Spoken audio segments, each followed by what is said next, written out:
অনেকের সব ছলচাতুরি বিপাশাকে বলে দিল রানী। সম্পূর্ণ জানতে ভিডিওটিতে একটি লাইক করে প্রথম থেকেই দেখতে থাকো।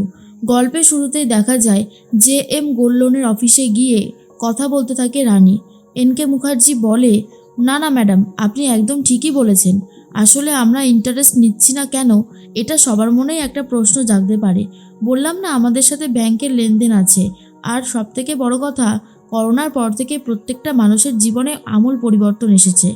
আর সেই জন্যই আমরা চাইছি মানুষদেরকে একটু হেল্প করতে। আমরা অন্য জায়গা থেকে ইনকাম করি, আমাদের আরও ব্যবসা চারিদিকে ছড়িয়ে আছে। সমস্ত কথা রেকর্ড হয়ে যাচ্ছে।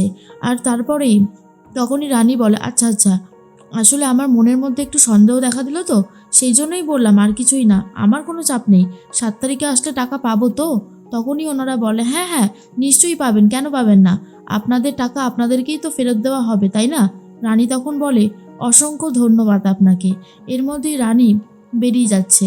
তখনই সেখানকার ম্যানেজার বাকি স্টাফদের বলে, এই মেয়েটাকে আমার যথেষ্ট সন্দেহ হচ্ছে। এই মেয়েটা গয়না দিয়েছে?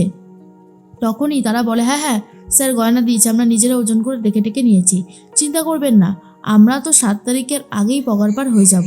কিন্তু ম্যানেজার সাহেব নিশ্চিন্ত হতে পারে না। রানীর মধ্যে যেটা দেখেছে সেটা দেখার পর তার যথেষ্ট সন্দেহ হচ্ছে। এর মধ্যেই দুর্জয়রা ওখান থেকেই আসছিল, আর অন্যদিকে রানী ওখানে দাঁড়িয়ে দাঁড়িয়ে নবচেতনার গ্রুপের সাথে কথা বলতে থাকে। নবচেতনার মেম্বাররা বলে, হ্যাঁ রে রানী, তুইও তো এই ফাঁদে রীতিমতো পা দিয়ে দিলি। তুইও তো অনেকগুলো গয়না ওদেরকে দিলি রাখতে, কি হবে এবারে? ওরা তো পগারপার হবেই হবে। রানী তখন বলে, দেখাই যাক না কি হয়। আর সব থেকে বড় কথা, আমি বা এত সহজে হাল ছাড়বো কেন? শোন, ওরা পরশু দিন টাকা দেবে বলেছে তো। আজকে, কালকে আর পরশু, এই 3 দিনই ওদের ওপরে আমাদের কড়া নজর রাখতে হবে। আর ওদেরকে সাথে সাথে ধরতে হবে। অন্তত গয়নাগুলো তো ছাড়াতেই হবে। তারপরেই আমরা প্রত্যেকটা মানুষের গয়না তাদের হাতে তুলে দেব। তার মধ্যে প্রদীপ বলে, আর ওদেরকে ওদেরকে শাস্তি দিবি না? রানী তখন বলে, ওদেরকে শাস্তি দেবে সাধারণ মানুষ যাদের টাকা নিয়ে আত্মসাৎ করার চেষ্টা করছে। শোন, আমি যেটা বলছি ভালো করে। এর মধ্যেই চলে এসেছে দুর্জয় আর বলে, এই রানী না ওটা, ও এখানে কি করছে? এরপর রানীর কাছে এসে বলে, রানী, তুমি যে বললে বন্ধুদের সাথে আড্ডা মারবে, এনজয় করবে, শপিং করবে, তাহলে এই ঠাটার ওদের মধ্যে দাঁড়িয়ে তুমি কি করছো? রানী তখন বলে, আর বলো না, এই প্রিয়াঙ্কার অবস্থা খুব খারাপ। মানে ও গোল্ড লোন নিতে চায়, তাই বললাম যে আমিও যাব। আজকালকার দিনে তো অনেক ফ্রড কেস হয়, তাই একবার এসে মানে যাচাই করে নিতে চাইছিলাম আমি, এই আর কি, আর কিছুই না। তখনই প্রিয়াঙ্কা বলে, হ্যাঁ গো, আসলে রানী আমাদের খুব কাজের মেয়ে, ওকে যদি আমি বলি একটু হেল্প করার কথা, ও করে দেয়। দুর্জয় তখন বলে, হেল্প হয়ে গেছে না, তাহলে চলো আমরা এবার এখান থেকে যাই। এর মধ্যেই রানীর কাছে ফোন এসেছে।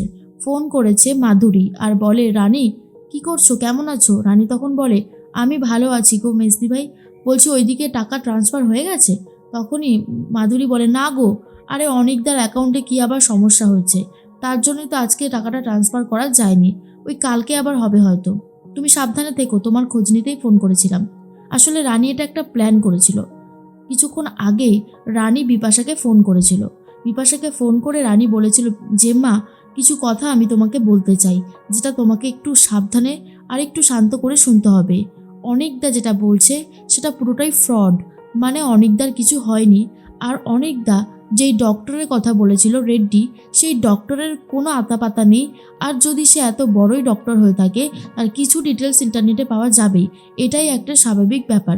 কিন্তু আমি সেরকম কোনো ডিটেলস পাইনি। আমার কিন্তু যথেষ্ট সন্দেহ হচ্ছে। আমি তাই বলছি, তুমি অনিকদাকে এই কথাটা বলবে যে তুমি সরাসরি অনিকদার অ্যাকাউন্টে কোনো টাকা দেবে না, টাকা দেবে হচ্ছে ওই ডক্টর রেড্ডির অ্যাকাউন্টে। মনে থাকবে তো? তখনই বিপাশা বলে, হ্যাঁ রানী, আমাকে তুমি যেভাবে বললে আমি সেটাই বলবো। আর টাকা ট্রান্সফার করা যায়নি, এখানেই কিছু একটা করতে হবে। রানী তখন বলে, শোনো তাহলে, তুমি সবাইকে বাইরে বসিয়ে রেখে নিজে ম্যানেজার সাহেবের ঘরে ঢুকবে, ঠিক আছে? 10-15 মিনিট অন্য টপিকে কথা বলবে, তারপর বেরিয়ে এসে বলবে টাকা ট্রান্সফার করা যায়নি, সমস্যা আছে। রানীর এই কথাটা শুনে বিপাশা খুব খুশি হয় আর বলে, সত্যি রানী, তোমার সব দিকে নজর আছে, তুমি এই বাড়ির একেবারে যোগ্য বৌমা। এরপর রানী তো ফোনটা কেটে দিয়েছিল, আর মাধুরীর কাছ থেকে কনফার্ম হয়েই নিল টাকা ট্রান্সফার হয়নি, তার মানে জেম্মা কাজটা করে দিয়েছে। এরপর দুর্জয় তো একটু রেগে যায়, আর তখনই রানী বলে, সরি দুর্জয়, আমি তোমাকে জানাতে পারিনি, সরি। কান ধরে আর দুর্জয় তখন রানীর সমস্ত অপরাধ ক্ষমা করে দিয়ে রানীকে নিয়ে চলে যায়। এর মধ্যেই অনেককে থ্রেট করতে থাকে সংযুক্তা বলে একজন, আর বলে, শোনো অনেক, তুমি যদি আমাকে টাকাটা না দাও তাহলে সমস্ত ভিডিও ক্লিপস, ছবি, অডিও আমি কিন্তু সবটাই ভাইরাল করে দেব, আর তারপরে তোমার সমস্ত কিছু সম্মান ধুলোয় কিন্তু মিশে যাবে, পারবে তো সেই ধাক্কাটা সামলাতে? তখনই অনেক বলে, আমি তো বলেছি টাকাটা দেব, তুমি আমাকে একটু সময় দাও। আমি যদি সময় না পাই তাহলে কি করে টাকাটা বন্দোবস্ত করব? আর সেটা তো 1-2 টাকা না, অনেক টাকা, তুমি তো জানো অ্যামাউন্টটা কতটা। এরপরেই যুক্তা তখন বলে, ঠিক আছে, আমি যেরকমটা বললাম সেরকমটা না হলে, আমি যদি টাকা না পাই তাহলে তোমার অবস্থা কি করে খারাপ করি তুমি দেখে নিও, বলেই ফোনটা কেটে দেয়। আর এর মধ্যেই কুমু চলে এসেছে।